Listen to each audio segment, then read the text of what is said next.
magandang buhay at masaganang buhay. At sana lahat ng biyaya ng Diyos ay masalun yung lahat ngayong buwan na ito at saka sa mga darating pang mga araw. Alam kong dumaranas lalo na sa Pilipinas ng mga pagsubok, lalo na doon sa mga nasalanta ng bagyo at binaha. Tiis-tiis lang po at may mga kapalit na biyaya yan. Lagi naman tayong ganyan bumabalik at natatapos din ang mga problema. Kailangan lang natin talaga magtiis, lalo na dun sa mga kababayan nating mahihirap. Nandito ako sa isang lipat. Sumisilong ako dito sa paborito kong upuan. Malapit ako dito sa park. Dito ako sa park na malapit sa bahay at tinitignan ko yung mga elderly na nakakainggit dahil ang tatanda na, grabe, kalahati lang edad ko, kalahati lang po na edad ko, ang lalakas pa rin.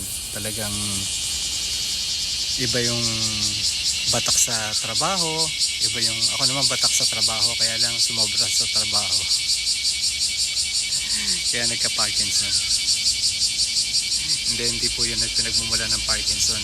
Hanggang ngayon di pa rin po malaman kung paano nagsisimula ang Parkinson. Sabi nila yung paggamit na gamit daw yung utak. Yun ang sabi nila. At saka sa mga chemical, yung mga chemicals na ginamit ko, hindi ako nag-gloves, lalo na doon sa mga fertilizer at doon sa mga pagbabakuna ng aso, hindi ako nag-gloves. Kaya medyo sad at saka ang dali kong malobat. Ngayon po ay 9:45 ng umaga at nasa 39 degrees Celsius na po. Ito po ang sombrero ko. Nakaupo lang po ako at konting lakad, basang-basa na po ako ng pawis. Alam niyo po guys, alam niyo po mga kaibigan, ibang-iba po ang init dito sa Japan compare sa Pilipinas.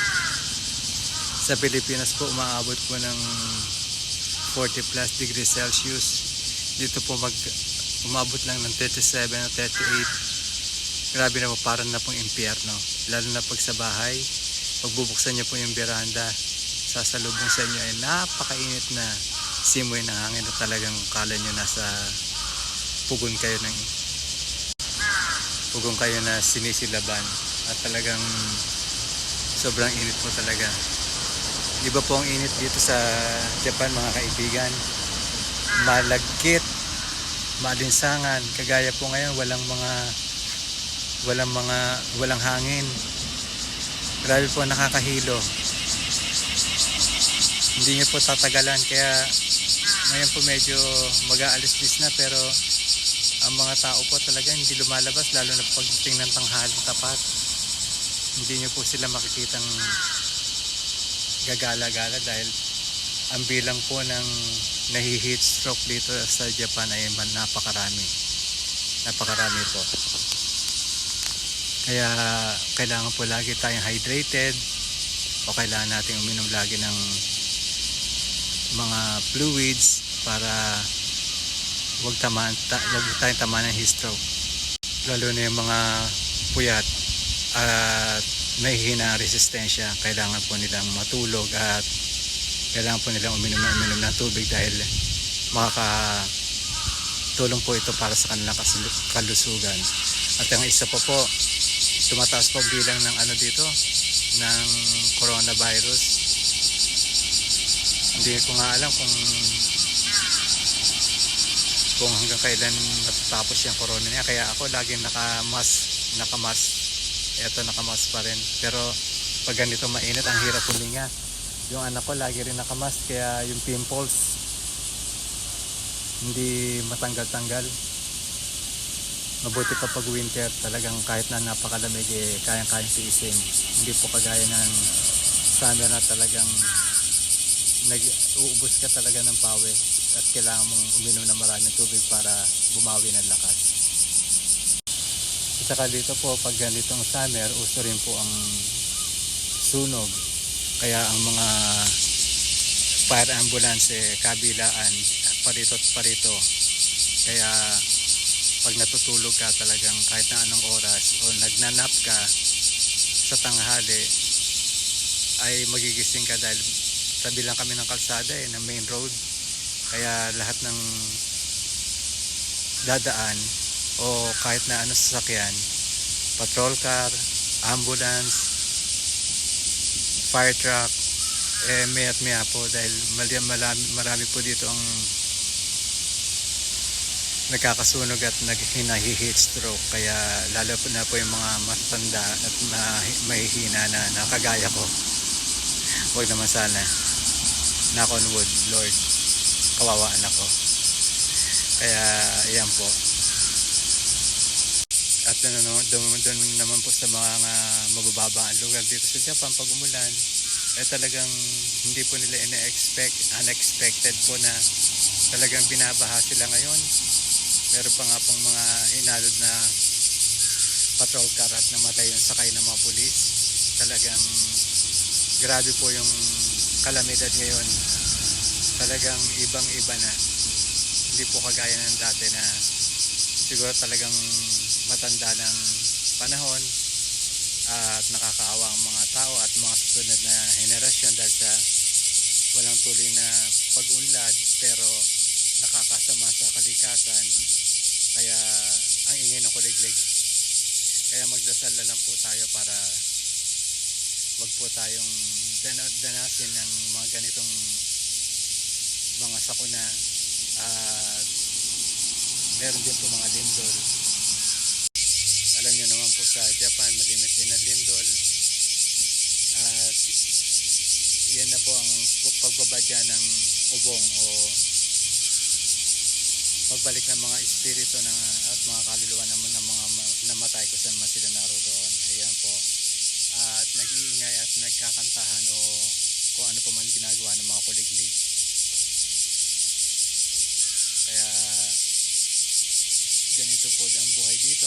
Hindi naman po ito malaking city. Ito po ay probinsya. Kaya hindi tayo makapaglakad-lakad dahil mahal ang taxi pag sumakay ka ng taxi at mahirap din maglakad dahil nakakalobat at baka abutin tayo ng heat stroke. Mahirap magkasakit. Kaya ang gagawin po natin dobleng pag-iingat na lang po.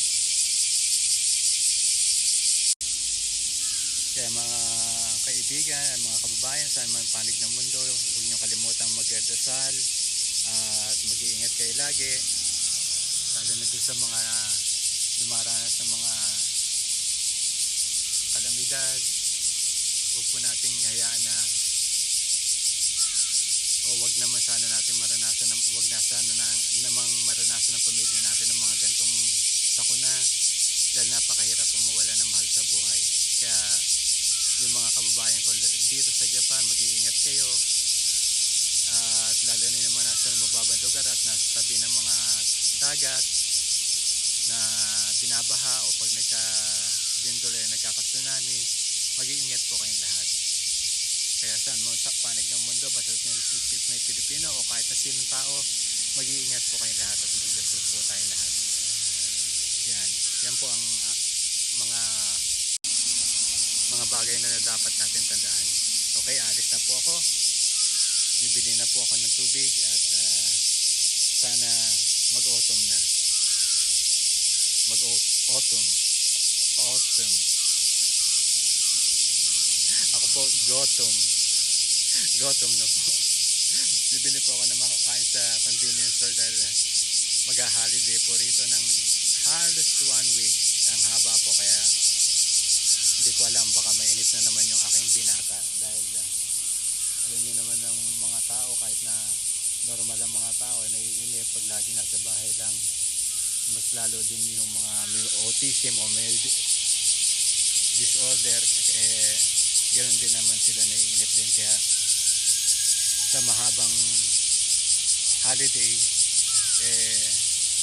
mag-iisip kami ng parang kung paano siya malilibang. Kaya wag po nang isipin natin na lahat na nagja-Japan maraming pera. Napakahirap po ng buhay dito, lalo na pag wala kang trabaho at ikay may karamdaman. Mahirap po na umaasa o meron kang gustong gawin pero hindi mo magawa dahil hindi kaya ng katawan mo. Kaya hanggang dito na lamang po mga kababayan. Huwag niyo pong kalimutan na mag-subscribe, mag-share at mag-like at mag-comment po para meron po tayong pag-usapan at magkaroon tayo ng maraming kaibigan. Subscribe na mga kaibigan. Hanggang sa muli po natin pagkikita. Bye-bye po. Ingat po kayo palagi.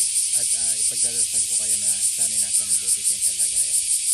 Hanggang dito na lamang. Ito po ang sabi ni Daddy Seb, ang kwento ng buhay. Bye-bye. Ang init po talaga.